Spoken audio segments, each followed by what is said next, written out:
Kontrolado pa rin ni Senate President Alan Peter Cayetano ang mataas na kapulungan. Habang formal na sumama naman sa minority bloc sina Senador Juan Miguel Zubiri at Senador J.B. Ejercito. Ang detalye sa report ni Bernard Ferrer.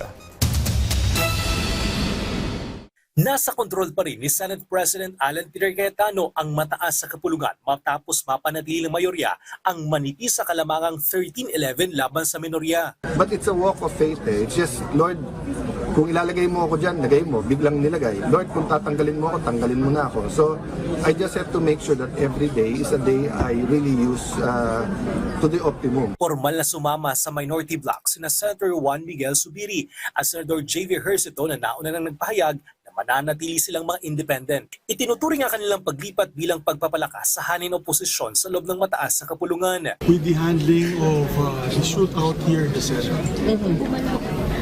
natauhan ako, nagulat ako para sa institusyon na ito.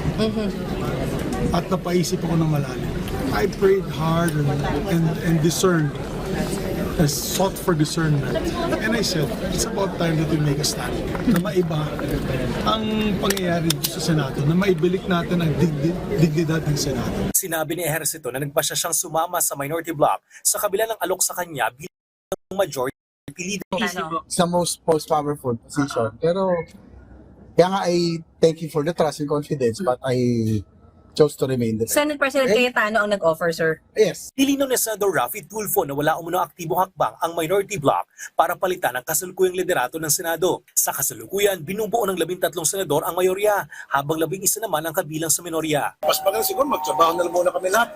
Saka namin pag-isipan yung mga kuko na yan. Okay naman, so far so good. Itinalaga ang 7 bagong chairperson sa ilang posisyon na dating pinamumunuan ng mga senador ng minorya na sina Bam Aquino, Rizon Ontiveros at magkapatid na Raffy at Erwin Tulfo. Itinalaga naman ang mga ito bilang mga vice chairperson sa kanilang mga dating komite. Itinalaga sa Senador Mark Villar bilang bagong chairman ng Senate Committee on Finance, kapalit ni Senador Sherwin Gatchalian. Si Gatchalian naman ang magsisilbing vice chairman ng komite.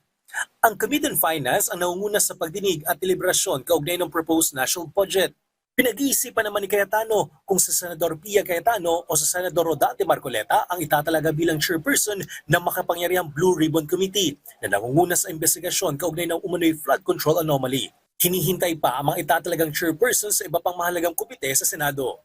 Bernard Ferrer para sa Pambansang TV sa Bagong Pilipinas.